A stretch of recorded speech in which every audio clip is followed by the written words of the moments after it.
মা মানেই মা, তা হোক মানুষ বা প্রাণী। মায়ের ভালোবাসার এক দৃষ্টান্ত দেখা গেল মালয়েশিয়ায় পেরাক প্রদেশের গেরিকের কাছে একটি জাতীয় সড়কে। রাস্তা পার হওয়ার সময় ট্রাকের ধাক্কায় চাপা পড়ে একটি বাচ্চা হাতি।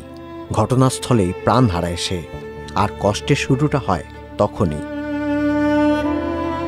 সন্তানকে বাঁচানোর আপ্রাণ চেষ্টা করতে থাকে মা হাতি।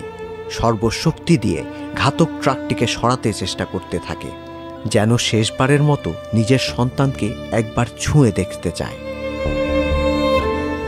হাতির সাথে দুর্ঘটনায় ট্রাকটিও ক্ষতিগ্রস্ত হয়, ভেঙে যায় এর সামনের অংশ।